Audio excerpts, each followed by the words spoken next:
بسم اللہ الرحمن الرحیم الحمد للہ وکفی وسلام علی عبادہ الذین اصطفی اما بعد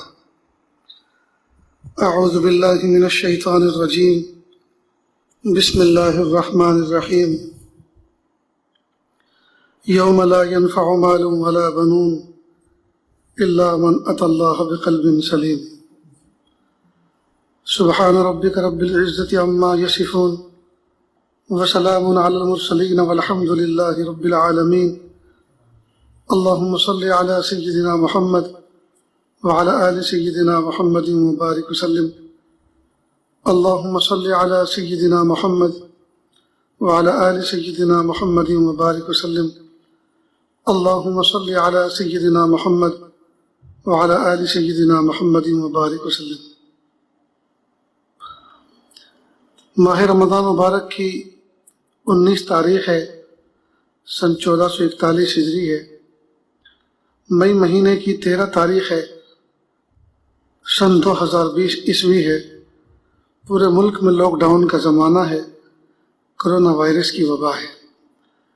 اللہ تعالیٰ سے دعا ہے اللہ تعالیٰ اہل ایمان کی، مومنوں کی اور انسانوں کی حفاظت فرمائے، اور اللہ تعالیٰ اس بیماری کو دیکھتے ہوئے اپنی قدرت کو پہچان کر زندگی گزارنے کی توفیق عطا فرمائے۔ اللہ تعالیٰ نے انسان کے جسم کے اندر 2 چیزیں بڑی عجیب بنائی ہیں۔ ہے تو یہ پورا کا پورا جسم ہی عجیب، پورا انسان ہی عجیب، لیکن اس پورے جسم کے اندر 2 عضو ایسے بنائے ہیں جو بڑے عجیب و غریب ہیں۔ ایک دماغ اور دوسرا ہے دل۔ اللہ پاک نے دماغ کو، جس کو عقل بھی کہتے ہیں، معرفت کا برتن بنایا، علم کا مرکز بنایا، اور دل کو اللہ پاک نے جذبات کا برتن بنایا۔ تو جس آدمی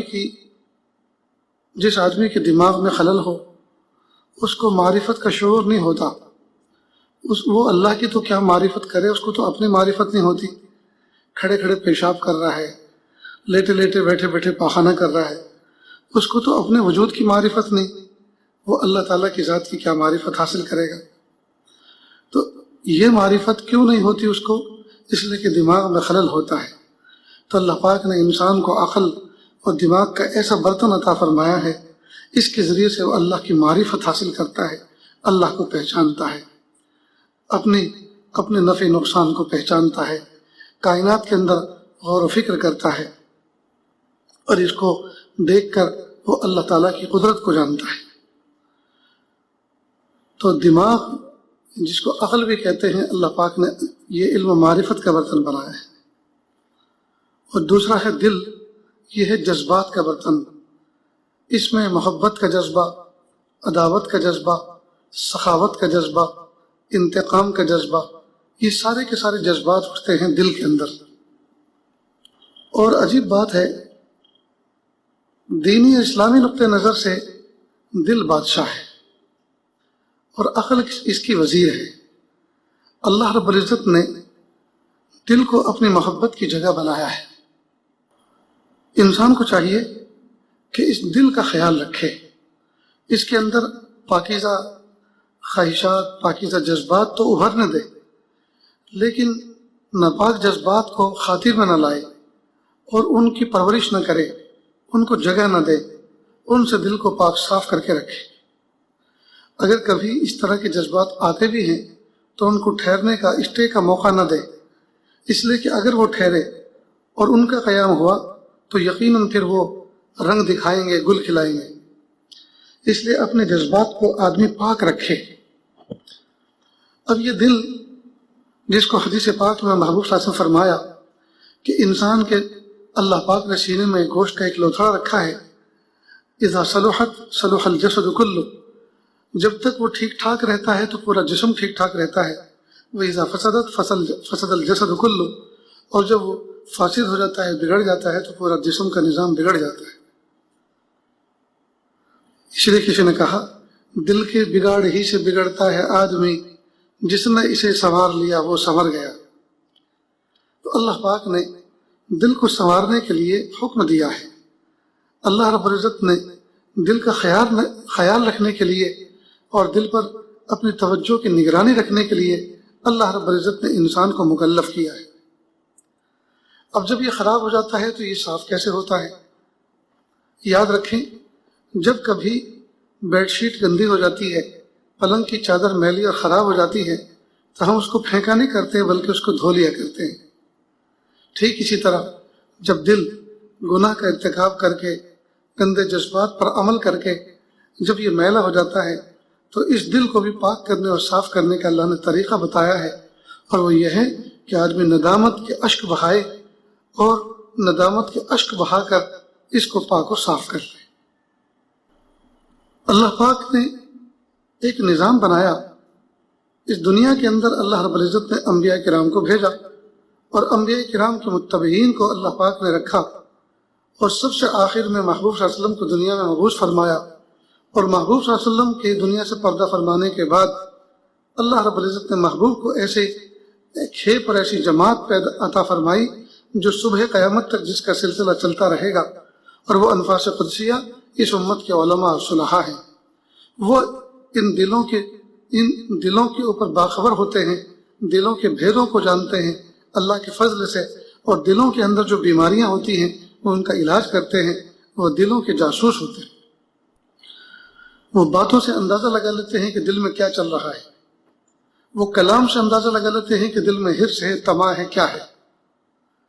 وہ انسان کو جو ہے سامنے بٹھا کر چند کام اس کے حوالے کر کے اس سے ان کو پتہ لگ جاتا ہے کہ بندہ کس ڈھب سے اور کس رخ پہ چل رہا ہے۔ لہذا ہمیں چاہیے کہ ہم اللہ تعالیٰ سے جہاں اپنی دعاؤں میں رزق مانگتے ہیں، صحت مانگتے ہیں، عزت مانگتے ہیں، دولت مانگتے ہیں، گھر مانگتے ہیں، سواری مانگتے ہیں، کاروبار مانگتے ہیں، یہ سب چیزیں مانگتے ہیں، وہاں اپنے دل کی سلامتی بھی اللہ سے مانگیں، دل کی سلامتی مانگیں اللہ سے۔ اور حتی الوسع، جہاں تک بندے سے ممکن ہو سکے وہ اللہ والوں کی صحبت اختیار کرے اور اپنے آپ کو ان کے حوالے کر دے، ان کے سپرد کر دے، اور ان سے کہے کہ میرے دل پر جو ہے توجہ فرمائیں، نگرانی فرمائیں اور میرے حالات میری اصلاح کر دیں۔ تو جب کوئی آدمی اپنے آپ کو کسی کے حوالے کرتا ہے تو پھر وہ امانت داری کے ساتھ آپ کو وہ باتیں بتائے گا اور وہ باتیں آپ سے کہوائے گا، کہ وہ باتیں کہلوائے گا جس میں آپ کے دنیا اور آخرت کا نفع ہے، جس میں آپ کے دل کی سلامتی ہے۔ چنانچہ ہر زمانے میں اللہ رب العزت نے ایسے نیک بندوں کو پیدا فرمایا ہے کہ جن کی صحبت اختیار کرنے کا اللہ نے حکم بھی دیا، اور اللہ رب العزت ان کی صحبت میں برکت رکھے ہوتے ہیں۔ نہ جانے کتنے لاکھ لوگ ہمیشہ اپنے اپنے زمانے میں اللہ والوں سے جڑتے ہیں اور اپنے دل کو صحیح سالم کر کے، صاف ستھرا کر کے، گناہوں سے پاک صاف کر کے، توبہ طائب ہو کر دنیا سے وہ اپنے دل کو لے کے جاتے ہیں۔ اسی دل پر اللہ پاک کے بارے میں اللہ پاک نے فرمایا، یوم لا ينفع مال ولا بنون الا من اتى الله بقلب سلیم۔ قیامت کے دن نہ مال نفع دے گا، نہ اولاد نفع دے گی، ہاں البتہ وہ دل نفع دے گا جو سنورا ہوا ہوگا، جو صاف ستھرا ہوگا۔ حضرت تھانوی رحمۃ اللہ علیہ کے ایک مرید اور خلیفہ تھے حضرت خواجہ عزیز الحسن مجذوب رحمۃ اللہ علیہ۔ گزشتہ ایک مجلس میں بھی ان کا تذکرہ آیا تھا۔ یہ حضرت سے بیعت ہوئے اور انہوں نے اپنی اصلاح حضرت سے کرانا چاہی، اور حضرت نے ان کے اوپر توجہ کرنا شروع کی، اور بحیثیت ایک جو ہے معالج کے، ایک طبیب روحانی کے، تو اپنے مرید کا جو حق ہوتا ہے اس کو ادا کرنا شروع کیا اور بات سمجھانی شروع کی۔ اب ظاہری بات ہے، جب کوئی آدمی اپنے آپ کو کسی کے حوالے کرتا ہے تو اس میں بہت کچھ اونچ نیچ ہوتی ہے۔ تو جب انہوں نے اپنے آپ کو حضرت کے حوالے کیا تو ان کی تربیت کے درمیان بھی بہت ساری ان کی زندگی میں اونچ نیچ آئی۔ حضرت اس پر گرفت کرتے تھے، کئی مرتبہ شفقت اور محبت سے کہتے اور کئی مرتبہ ڈانٹ ڈپٹ بھی کرتے تھے۔ چنانچہ جب ہم نے اپنے اوپر کسی کو مقرر کیا ہے تو وہ اگر ڈانٹ ڈپٹ بھی کرے تو ہم اس کو بری نظر سے نہ دیکھیں، اس لیے کہ یہ ڈانٹ ڈپٹ اپنے نفس کی خواہش پورا کرنے کے لیے نہیں کر رہا، اپنا رعب جمانے کے لیے، اپنے حکومت چلانے کے لیے ہمارے اوپر نہیں کر رہا، بلکہ اس میں ہمارا ہی نفع ہے۔ لیکن نفس شاطر ایسا ہے کہ کئی مرتبہ ہمیں اپنے بڑوں سے بدگمان کر دیتا ہے اور اس کے بعد بہت بڑا حرج اور نقصان ہوتا ہے. اللہ ہم سب کی حفاظت فرمائے. تو خواجہ عزیز حسن مرزوق رحمۃ اللہ علیہ جب دوران تربیت حضرت کے یہاں رہتے تھے تو اس کئی مرتبہ ان کے اوپر کچھ حالات آئے. حالات کیا آئے؟ ایک مرتبہ انہوں نے کچھ گڑبڑ کی تو حضرت نے ان کو سزا دی، اور سزا یہ دی کہ خواجہ تم مجھ سے بات مت کرنا. اب چونکہ ان کو علاقہ تھا حضرت سے محبت کا، اور جب یہ پابندی لگا دی کہ مجھ سے بات مت کرنا تو حکم تو ماننا پڑا. لیکن اب وہ جو محبت کا علاقہ تھا اور محبوب کو روٹھا ہوا دیکھا تو وہ بھی دیکھا نہیں جا رہا تھا. اللہ کی شان. ابھی 2 دن مکمل ہوئے تھے، غالباً تیسرے دن کی ابتدا تھی. حضرت تھانوی رحمۃ اللہ علیہ تہجد کے وقت میں اپنے گھر سے لالٹین ہاتھ میں لے کر دھندلکے میں مسجد کی طرف تشریف لائے، اور خانقاہ میں جیسے داخل ہوئے اور اپنے حجرے کی طرف چلے تو راستے میں پیروں کے اندر ایک دوات آئی. دوات کہتے ہیں روشنائی کا وہ برتن جس کے اندر قلم ڈال کے لکھا جاتا تھا پہلے زمانے میں، انک پاٹ جس کو انگلش میں کہتے ہیں. تو کانچ کی ایک دوات تھی، اس کا ڈھکن کھول کر کسی نے حضرت کے راستے میں رکھ دیا. اب حضرت کی جس کو ٹھوکر لگی تو کھنن کر کے وہ گری اور ٹوٹ گئی. اب حضرت نے جب بغور دیکھا کہ اوہو انا للہ و انا الیہ راجعون، یہ تو روشنائی کی دوات تھی اور یہ راستے میں، یہ تو اس کا رکھنے کا کوئی محل ہی نہیں ہے، کوئی جگہ ہی نہیں ہے، یہ کس نے رکھ دی؟ اور روشنائی بھی بکھر گئی، سیاہی پوری بکھر گئی اور وہ دوات بھی ٹوٹ گئی. تو جتنے ذاکرین ذکر کرنے والے مسجد میں تھے حضرت نے بلایا سب کو کہ سب باہر آؤ. چنانچہ صحن میں آ گئے، سب کو ترتیب سے کھڑا کیا. کھڑا کرنے کے بعد ایک ایک سے پوچھا آپ نے یہ دوات یہاں رکھی تھی یا آپ نے کسی کو رکھتے ہوئے دیکھا تھا؟ کہ حضرت نہیں. دوسرے سے پوچھا آپ نے یہ رکھی تھی یا آپ نے کسی کو رکھتے دیکھا تھا؟ کہ حضرت مجھے تو کوئی علم نہیں، نہ میں نے دیکھا نہ میں نے رکھی. سب سے آخر میں خواجہ عزیز حضرت مرزوق کھڑے تھے. ان سے پوچھا خواجہ آپ نے یہ دوات رکھی تھی یا آپ نے رکھتے ہوئے کسی کو دیکھا تھا؟ وہ خاموش. حضرت نے پھر کہا کہ بھائی میں آپ سے پوچھ رہا ہوں، آپ بولتے کیوں نہیں؟ تو انہوں نے کہا کہ بولنے کی اجازت نہیں. حضرت نے پابندی لگائی تھی نا کہ مجھ سے بات مت کرنا، کہ بولنے کی اجازت نہیں. کہ ہم اجازت دیتے ہیں بولیے. کہ جی ہاں میں نے رکھی تھی. کہ کیوں رکھی تھی؟ کہ جب آپ بولتے نہیں. اللہ اکبر کبیرہ. بس حضرت مسکرا دیے اور سینے سے لگا لیا. اصل میں جب محبت کا علاقہ ہوتا ہے اور محبوب ڈانٹ بھی دیتا ہے تو اس ڈانٹ کو آدمی ظلم نہیں سمجھتا، اس ڈانٹ کو کوئی انتقام نہیں سمجھتا، بلکہ اس کو اپنے حق میں وہ انصاف سمجھتا ہے اور اپنے لیے اس کو نصیحت سمجھتا ہے اور اپنے لیے اس میں کوئی بہت بڑا سبق تلاش کرتا ہے. تو یہ وہ لوگ تھے جنہوں نے اپنی اصلاح کا سودا کیا تھا، جنہوں نے اپنی انا کا سودا کر لیا تھا، جنہوں نے اپنی انا کو ختم کر دیا تھا، جنہوں نے اپنی خود رائی کو بیچ دیا تھا، ختم کر دیا تھا، فنا کر دیا تھا. اور وہ یہی تو بننے کے لیے گئے تھے اور اللہ پاک نے ان کو بنایا بھی ویسا ہی. ایک بار اور ایسا ہی واقعہ ہوا. حضرت نے ان کو کہا کہ خواجہ تم یہاں سے دفع ہو جاؤ، چلے جاؤ یہاں سے، تم میری نظروں کے سامنے چھوڑ جاؤ. حضرت نے خانقاہ سے ان کو باہر کر دیا. اب یہ باہر جا کر خانقاہ کے دروازے پہ دائیں بائیں ایک بیٹھنے کی جگہ تھی، وہاں جا کے بیٹھ گئے. اب جب خانقاہ کی مسجد میں نماز ہوتی تو یہ آ جاتے اور پیچھے چپ چاپ پیچھے کی صف میں نماز پڑھ لیتے، اور جب سلام پھرتا تو فوراً اٹھ کے چلے جاتے. دوسرا تیسرا دن تھا، حضرت ادھر سے گزر رہے تھے اور یہ وہاں بیٹھے ہوئے تھے. تو حضرت کی نظر ان پہ پڑی اور کہا خواجہ تم یہاں سے جاؤ گے نہیں؟ تو یہ کھڑے ہو گئے، آنکھوں میں آنسو بھر لائے اور عجیب شعر کہا. چونکہ شاعرانہ مزاج تھا، بہت اچھا کلام کرتے تھے. فوراً شاعرانہ انداز میں کہا تو ہو کہ ترش رو چاہے گالیاں ہزار دے، یہ وہ نشہ نہیں جسے ترشی اتار دے. بس اتنا کہنا تھا. آنکھوں میں آنسو تھے، دل ٹوٹا ہوا تھا. حضرت نے ان کو بھی اپنے سینے سے لگا لیا، پھر سینے سے لگا لیا اور معافی تلافی ہو گئی. یہ جو کہا نا کہ تو ہو کہ ترش رو چاہے گالیاں ہزار دے، یہ وہ نشہ نہیں جسے ترشی اتار دے. کہتے ہیں کہ نشہ، جو نشیڑی لوگ ہوتے ہیں نشہ کرتے ہیں تو نشے کا اینٹی جو ہوتا ہے، نشے کا جو توڑ ہوتا ہے، اس کی کاٹ ہوتی ہے، وہ ترشی ہوتی ہے. تو کوئی آدمی اگر نشے میں ہو اس کو لیمن واٹر لیمن شربت اگر پلا دے تو وہ نشہ اس کا کافر ہو جاتا ہے، ختم ہو جاتا ہے۔ تو خواجہ عزیز الحسن مجذوب رحمۃ اللہ نے عجیب شعر کہا، تو ہو کہ ترش روح چاہے گالیاں ہزار دے، یہ وہ نشہ نہیں جسے ترشی اتار دے۔ یعنی میں نے جو آپ کی محبت کی شراب پی ہے اور مجھے جو نشہ چڑھا ہے یہ وہ کوئی شراب کا نشہ تھوڑی ہے، ناپاک چیز کا نشہ تھوڑی ہے کہ اگر لیموں کا پانی آدمی پی لے یا کھٹا شربت پی لے تو وہ نشہ کافر ہو جاتا ہے۔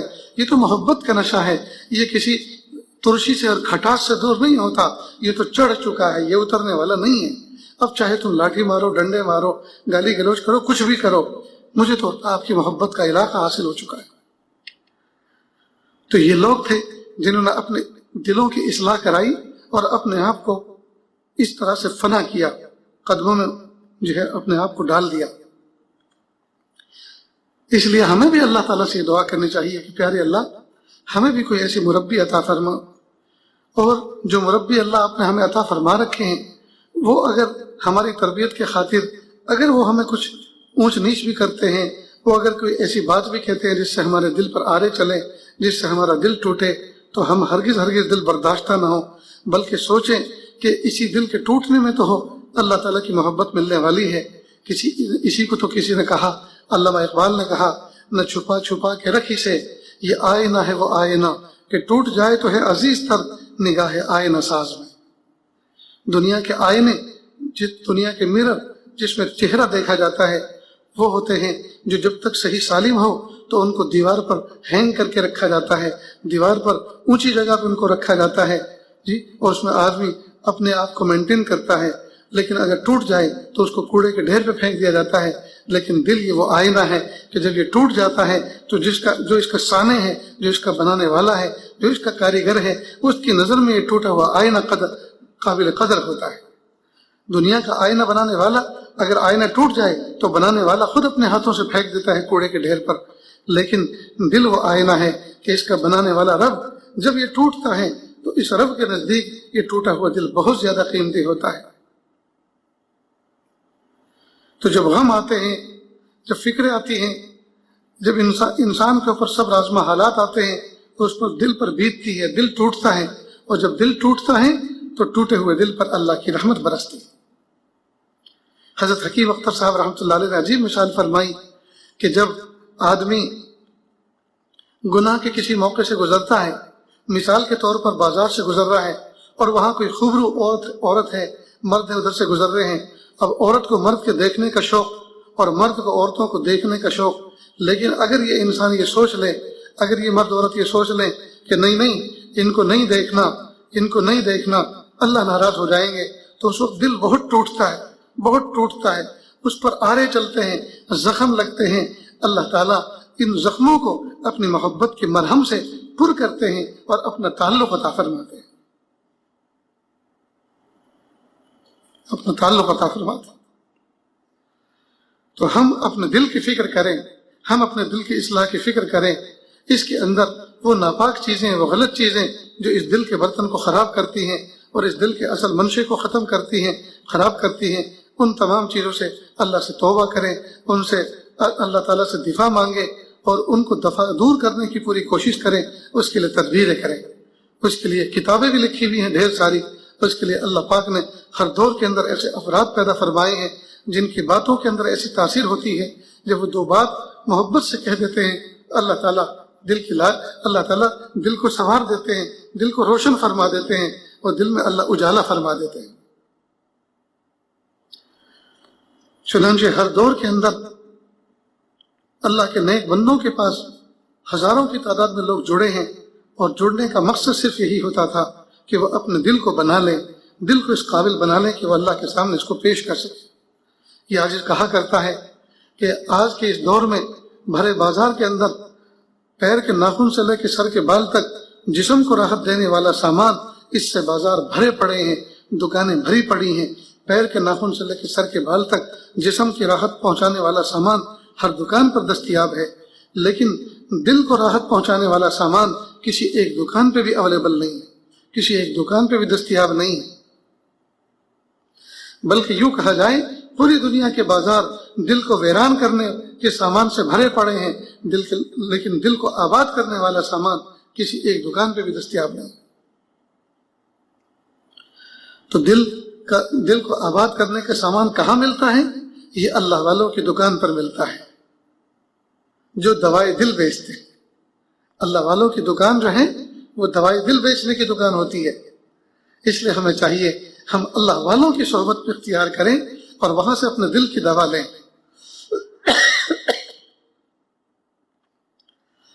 حضرت حاجی امداد اللہ صاحب مہاجر مکی رحمۃ اللہ علیہ خانقاہ دیوبند تھانہ بھون کے اندر جلوہ فروز تھے۔ حضرت مولانا رشید احمد صاحب گنگوئی رحمۃ اللہ علیہ بہت بڑے فقیہ، بہت بڑے اللہ کے ولی گزرے ہیں۔ حضرت کے یہاں پہنچے، حضرت نے فرمایا کہاں جا رہے ہو؟ کہ حضرت وطن جانا ہے، صبح کو پڑھانا بھی ہے، کہ کچھ قیام کر لیجیے رات کا، صبح کو چلے جانا۔ وہ ٹھہر گئے تو کہ حضرت میں ٹھہر تو جاتا ہوں لیکن آپ کے یہاں تو مسئلہ عجیب ہے، رات کو جلدی اٹھا دیا جاتا ہے، ذاکر ذکر کرتے ہیں۔ فرمایا کہ آپ کو کون اٹھائے گا؟ آپ کو نہیں اٹھائیں گے کوئی، آپ آرام کرتے رہیے۔ کس نے کہا ہے کہ آپ کو اٹھائے؟ کوئی فرض تو ہے نہیں اس وقت ذکر کرنا۔ خیر یہ سو گئے۔ اب جب ذاکرین اٹھے اور انہوں نے درد بھری آواز سے اور محبتوں کے ساتھ اللہ کا پاکیزہ نام لینا شروع کیا اور ضربیں لگنی شروع کی، کوئی اس کونے میں کوئی اس کونے میں، لا الہ الا اللہ، لا الہ الا اللہ، لا الہ الا اللہ، لا الہ الا اللہ۔ جب عاشقانہ انداز سے انہوں نے صدا لا الہ الا اللہ بلند کی، اب ان کے ضمیر نے ان کو جھنجھوڑا۔ رشید احمد عالم ہو کر ان میں تو بہت سے عوام ہیں اور وہ اللہ کو یاد کر رہے ہیں، کیا تجھے اپنے اللہ کو یاد کرنے کی ضرورت نہیں ہے؟ تو مستغنی ہے، تو بے نیاز ہے، کیا تجھے اللہ تعالیٰ کی محبت کی ضرورت نہیں ہے؟ جب ان کے ضمیر نے ان کو جھنجھوڑا، اٹھے، وضو کیا اور انہوں نے بھی ذکر کرنا شروع کیا، اور جیسے سب کر رہے تھے انہوں نے بھی رٹا لگانا شروع کیا، لا الہ الا اللہ، لا الہ الا اللہ، لا الہ الا اللہ، لا الہ الا اللہ۔ اللہ کی شان۔ جب صبح ہوئی تو حضرت حاجی امداد اللہ مہاجر مکی رحمۃ اللہ نے پوچھا، میاں رشید احمد، مجھے میرے پاس بیٹھ کر پیچھے کوئی ذکر کر رہا تھا، وہ کون تھا؟ حضرت وہ میں ہی تو تھا۔ کہ جب آپ ہی تھے تو پھر ذکر تو سیکھ کے کرنا چاہیے نا، سیکھ کے کرنا چاہیے۔ اللہ کی شان۔ انہیں فرمایا حضرت سکھا دیجیے، بس اللہ کی شان۔ حضرت نے ان کو بیعت فرمایا اور ذکر کی ترتیب بتائی، ذکر تلقین فرمایا۔ اب انہوں نے سوچا کہ حضرت اب چاہتا ہوں کہ کچھ دن آپ کی صحبت میں، آپ کے قدموں میں رہوں، تاکہ کہ آپ میری تربیت فرمائیں اور میرے دل کو روشن کر دیں۔ چنانچہ رہ گئے، ایک وقت تک وہاں رہے۔ ایک مرتبہ حضرت حاجی امداد اللہ مہاجر مکی رحمۃ اللہ علیہ کہ کسی متعلق نے بستی کے اندر حضرت کی دعوت کی۔ حضرت نے ان سے کہا بھی میرے ساتھ ایک دو آدمی اور بھی آئیں گے، کچھ احباب آئیں گے کہ حضرت بالکل لے کر آئیں۔ چنانچہ یہ حضرت مولانا رشید احمد صاحب گنگوئی رحمۃ اللہ علیہ کو بھی لے کر گئے ساتھ میں۔ جب وہاں پہنچے تو حضرت نے مولانا رشید احمد صاحب گنگوئی رحمۃ اللہ علیہ کو دسترخوان کے کنارے پہ بٹھایا اور کھانے میں جو کچھ عمدہ چیزیں تھیں وہ تو اپنے قریب کر لی،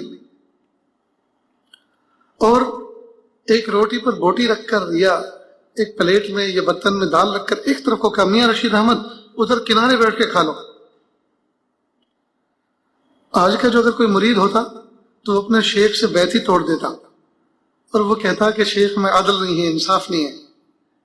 لیکن چونکہ حضرت کی صحبت یافتہ تھے اور صدق دل کے ساتھ ٹھہرے تھے اور سچے دل سے، سچی نیتوں کے ساتھ اپنے باطن کی اصلاح کرنے کے لیے اور اپنے دل کو بنانے کے لیے ٹھہرے تھے، لہٰذا فوراً حضرت کے حکم کی تعمیل میں کنارے پہ بیٹھ گئے۔ اب حضرت کنکھیوں سے دیکھتے رہے کہ چہرے پر کتنے رنگ آ رہے ہیں اور جا رہے ہیں۔ یہ جو میں نے ضرب لگائی ہے دل پر اور جذبات کو جو توڑا ہے اور دل کو جو توڑا ہے، دیکھیں دل کے ٹوٹنے پر نفس انگڑائی تو نہیں لے رہا۔ پھر ایک دوسری ضرب لگائی کہ میاں رشید احمد، یہ تو میرا شکر مانو کہ میں نے تمہیں اپنے قریب رکھا ہے۔ فوراً آگے سے کہا، حضرت یقیناً یہ آپ کا مجھ پر احسان ہے کہ آپ نے مجھے اپنے دسترخوان کے کنارے پہ جگہ دی، ورنہ میں تو اس قابل بھی نہیں تھا کہ آپ کی جوتیوں میں جگہ پاتا، میں تو اس قابل بھی نہیں ہوں کہ آپ کی جوتیوں میں جگہ یہ تو آپ نے مجھے عزت کے ساتھ اپنے دسترخوان پہ جگہ دی۔ بس حضرت نے سمجھ لیا کہ دل کی ٹوٹنے پر نفس کے اوپر بار نہیں گزرا، اور یہ دل جو ہے اللہ کی رحمت کی آماجگاہ بن چکا ہے۔ اللہ کی شان، پھر حضرت نے ان کو خلافت سے نوازا اور دین کے کام میں اللہ ان کو لگایا۔ اللہ رب العزت نے ان کو عجیب و غریب مرتبہ عطا فرمایا۔ کروڑوں رحمتیں ہوں ان کی روح پر، ان کے قبر پر اللہ تعالیٰ رحمتیں برسائے اور جنت فردوس میں اعلیٰ مقام عطا فرمائے۔ کیسے تھے وہ لوگ؟ تو یہ اکابر مشائخ ہر دور میں ہوتے ہیں، اور اللہ پاک نے ان کی دل کی اصلاح کی ہوتی ہے۔ یہ اپنے بڑوں کی صحبت میں زیر نگرانی زندگی گزارتے ہیں، تو جو ان کے پاس جاتا ہے ان کی صحبت میں رہ کر وہ بھی اپنے دل کو کہ چراغ کو بجھے ہوئے چراغ کو روشن کر لیتا ہے اور اپنے دل کے اندھیرے کو دور کر لیتا ہے۔ اس لیے ہر دور میں، ہر زمانے میں اللہ نے نیک بندوں کو رکھا ہے۔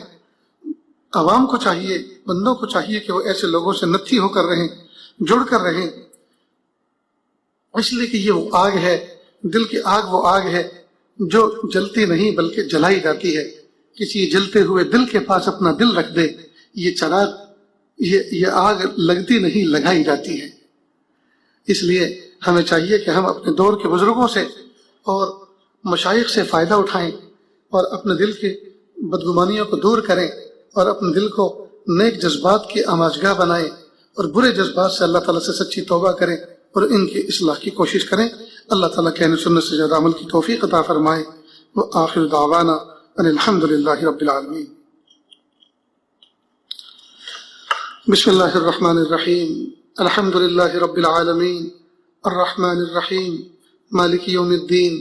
ایاک نعبد و ایاک نستعین، ایاک نعبد و ایاک نستعین، ایاک نعبد و ایاک نستعین، اهدنا الصراط المستقیم، اهدنا الصراط المستقیم، اهدنا الصراط المستقیم، صراط الذین انعمت علیہم غیر المغضوب علیہم ولا الضالین، آمین یا رب العالمین۔ اللہ جی، یہ ہاتھ اٹھائے جانے کے قابل نہیں، یہ زبان کو سوال کرنے کے قابل نہیں۔ میرے پیارے رب، میرے پیارے رب، میرے سہنے رب، امت کو معاف کر دیجیے، امت کو معاف کر دیجیے، اللہ امت کو معاف کر دیجیے۔ کہ اللہ ایسا رمضان تو ہم نے اپنی زندگی میں کبھی نہ دیکھا۔ کہ اللہ امت مسجدوں سے دور ہے، امت حرم سے دور، امت اپنوں سے دور ہے، باپ بچوں سے دور ہے، بچے ماں باپ سے دور ہے۔ اے میرے پیارے رب، اے میرے پیارے رب، اے میرے سونے رب، آپ بڑے، آپ کا نام بڑا، آپ بڑے، آپ کی ذات بڑی، آپ بڑے، آپ کی صفات بڑی۔ میرے پیارے رب، ہم کمزور ہیں، ہم کمزور ہیں۔ اللہ جی، آپ ہمیں معاف کر دیجیے، آپ ہمیں معاف کر دیجیے، آپ ہمیں معاف کر دیجیے۔ ولایت کا نور عطا فرما دیجیے، ہمارے دلوں کو روشن فرما دیجیے۔ یا اللہ ہمارے دل کالے ہو چکے ہیں، اللہ ہمارے دل سیاہ ہو چکے ہیں، اللہ ہمارے دل میں اندھیروں نے ڈیرے ڈال رکھے ہیں، یا اللہ ہمارے دل پتھر کے سل بن چکے ہیں، یا اللہ ان کو نرما دیجیے، یا اللہ اس کو اپنی محبت سے گرما دیجیے، یا اللہ دل میں اجالا نصیب فرما دیجیے، یا اللہ تاریکی کو دور کر دیجیے، معصیت کی ذلت سے حفاظت فرما، طاعت کی عزت عطا فرما۔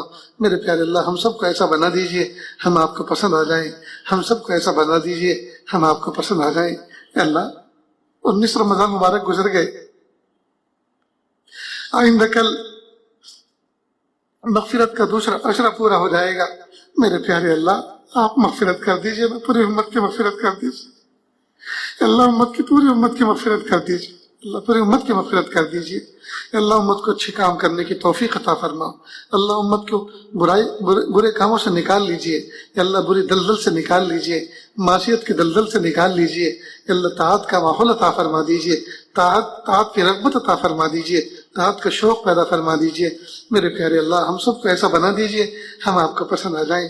میرے پیارے مدارس دینیہ کی حفاظت فرما، مساجد مکاتب قرآنیہ کی حفاظت فرما، مساجد اسلامیہ کی حفاظت فرما، خانقاہوں کی حفاظت فرما، دینی اداروں کی حفاظت فرما۔ اے میرے پیارے رب، سب کے سب محدود و مسدود ہو کر رہ گئے ہیں، سب کے سب مسدود و محصور ہو کر رہ گئے ہیں۔ میرے پیارے رب، مدارس عربیہ جو للہ فی اللہ آپ کے دین کی خدمت انجام دیتے ہیں، یا اللہ آپ کی محبت میں دین کی خدمت انجام دیتے ہیں، یا اللہ جن کے پیچھے لاکھوں کروڑوں کا خرچ ہے، یا اللہ رمضان مبارک کے مہینے میں آپ کے نیک بندوں کے پاس، یا اللہ تاجروں کے پاس، اللہ جن کو آپ نے عزت سے نوازا، مال و دولت سے نوازا، ان کے پاس جا کر تقاضے رکھتے ہیں، اور اب اس وقت جو ہے پوری دنیا میں سارے کے سارے مدارس والے اپنے مدارس میں خاموشی کے ساتھ چپ چاپ آپ کی یاد میں بیٹھے ہوئے ہیں کہ اللہ اگلے سال کے اخراجات کیسے پورے ہوں گے، اللہ اگلے سال بچوں کے تعلیمی اخراجات، اساتذہ کے مشاہرات کس طرح سے پورے ہوں گے، طلبہ کرام کے غلے کا نظام کیا ہوگا۔ میرے پیارے رب، ہوگا تو وہی جو آپ کریں گے، لیکن دنیا دارالاسباب ہے، ہر بندہ اپنے اسباب پہ نظر رکھتا ہے اور اسباب پہ نظر رکھتے ہوئے اپنے مسبب الاسباب سے مانگتا ہے۔ میرے پیارے اللہ، ہم آپ سے بھیک مانگتے ہیں کہ اللہ سب کے لیے راحت مقدر فرما دیجئے، سب کے لیے آسانی مقدر فرما دیجئے، اللہ کے نیک بندوں کے قلوب کو یا اللہ متوجہ فرما دیجئے، جن کے مال اور اعمال دونوں مقبول ہیں، یا اللہ ایسے لوگوں کے یا اللہ ہاتھوں کو قبول فرمائیے اور وہ دین کے کاموں میں خرچ کریں، دین کے راستے میں خرچ کریں اور کھلے دھلے انداز سے خرچ کریں، اور یا اللہ اس کے عوض میں ان کے جان و مال میں، عزت آبرو میں، ان کے رزق میں برکت عطا فرما دیجیے۔ میرے پیارے اللہ، ہم سب کو ایسا بنا دیجئے ہم آپ کو پسند آ جائیں۔ اللہ کتنے بیمار ہیں ان کو شفا عطا فرما، کتنے مقروض ان کے قرضوں کی ادائیگی کی شکلیں پیدا فرما، کتنے جوان بچے بچیاں عمر کو پہنچ چکے ہیں، اللہ ان کو نیک سالے رشتے عطا فرما۔ اللہ کتنے ایسے ہیں جو نکاح ہوئے زمانہ گزر چکا، گود اولاد سے خالی ہے، اللہ نیک سالے اولاد عطا فرما، نرینہ اولاد عطا فرما، بیٹے اور بیٹیاں عطا فرما۔ میرے پیارے اللہ، کتنے بچے ایسے ہیں جو نکمے نکل گئے، بری صحبتوں میں، بری رو میں بہہ گئے، میرے پیارے اللہ ان کو واپس کر دیجئے، یا اللہ ان کو لوٹا دیجئے، یا اللہ ان کو مطیع و فرما بردار بنا دیجئے، اولاد کے دکھوں سے حفاظت فرما دیجئے، یا اللہ بچوں کو آنکھوں کی ٹھنڈک بنا دیجئے، امید سے بڑھ کر بنا دیجئے، یا اللہ اس وقت جو عسر کا اور تکلیف کا دور ہے، یا اللہ اس کو عافیت کے ساتھ ختم کر دیجئے، یا اللہ ہم ناپے تولے جانے کے قابل نہیں ہیں، آزمائے جانے کے قابل نہیں ہیں، یا اللہ رحمت کا معاملہ فرما، عافیت کا معاملہ فرما۔ میرے پیارے اللہ، ہم سب کو ایسا بنا دیجئے ہم آپ کو پسند آ جائیں۔ وصلی اللہ تعالیٰ علی خیر خلقہ محمد و آلہ و اصحابہ اجمعین برحمتک یا ارحم الراحمین۔